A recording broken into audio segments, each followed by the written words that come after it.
Assalamualaikum warahmatullahi wabarakatuh. Kita jumpa lagi pada mata pelajaran fikih yang kali ini membahas tentang zakat fitrah. Ada dua macam pengertian zakat fitrah, yaitu secara bahasa dan secara istilah. Secara bahasa, zakat fitrah mempunyai arti membersihkan badan atau fisik kita.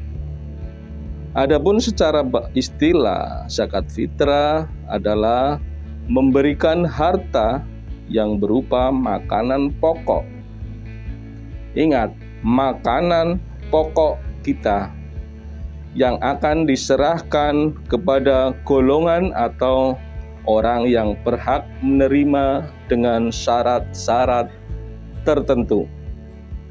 Kemudian bahasan selanjutnya yaitu ketentuan-ketentuan dalam zakat fitrah. Ketentuan pertama, hukum zakat fitrah adalah fardu ain atau wajib kita lakukan sebagai orang Islam. Kemudian yang kedua adalah rukun zakat fitrah. Ada 4 macam rukun zakat fitrah. 1. Niat. Kita meniatkan diri untuk berzakat. Kemudian yang kedua adalah adanya orang yang mengeluarkan zakat atau muzaki. Kemudian yang ketiga adalah orang yang menerima zakat atau mustahik. Yang keempatnya adalah barang makanan pokok yang akan dizakatkan. Kemudian yang ketentuan yang ketiga adalah syarat wajib zakat fitrah. Syarat wajib zakat fitrah ini merupakan ketentuan bagi orang Islam yang wajib membayar zakat fitrah atau muzaki sebagai berikut. 1. Menemui tenggelamnya matahari di akhir bulan Ramadan. Yang kedua, memiliki makanan pokok lebih dari kebutuhan di malam hari raya dan siang harinya, baik diri sendiri maupun keluarga yang wajib dinafkahinya. Yang ketiga yaitu niat untuk melakukan zakat untuk dirinya dan untuk keluarga yang dinafkahinya. Selanjutnya, ukuran atau takaran zakat fitrah. Berapa banyak makanan pokok yang akan kita jadikan zakat fitrah? Zakat fitrah itu seperti dikatakan tadi berupa gandum, kurma, atau sagu atau beras bagi kita warga Indonesia secara umumnya. Kemudian banyaknya yang harus kita berikan berapa? Setiap orang atau jiwa itu sebesar 1 sok. 1 sok itu ukuran di Arab Saudi pada zaman dahulu.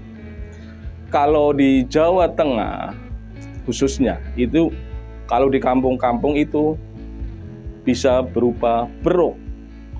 Itu banyaknya. Kalau 1 sok itu ada, kalau diukur dengan beruk itu menggunakan 2 beruk. Atau lebih umum lagi ada berupa liter atau kiloan. Nah, berupa liter itu 3,1 liter. Agak susah karena bilangan pecahan, maka lebih mudah menggunakan kiloan yaitu sebesar 2,5 kilogram atau dilebihkan untuk kemantapan kita. Adapun waktu pembayaran zakat fitrah itu bisa dimulai dari awal Ramadan hingga takbiratul ihram pada pelaksanaan sholat Idul Fitri. Artinya apa? kebiasaan kita di sekolah itu biasanya selama bulan Ramadan kita mengeluarkan zakat fitrah di sekolah-sekolah. Itu diperbolehkan. Kalau warga umumnya di masjid, di musola itu biasanya dilaksanakan pada malam hari raya Idul Fitri. Adapun waktu membayar zakat fitrah secara detail itu sebagai berikut. 1. Wajib adalah sejak terbenamnya matahari pada akhir bulan Ramadan sampai menjelang Idul Fitri. Kemudian waktu yang diharamkan atau waktu haram untuk membayar zakat yaitu setelah terbenamnya matahari pada hari raya Idul Fitri.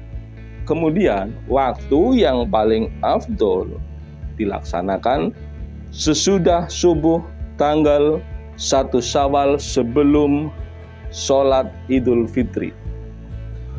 Kemudian waktu mubah atau boleh itu boleh dilaksanakan sejak tanggal 1 Ramadan hingga akhir bulan Ramadan.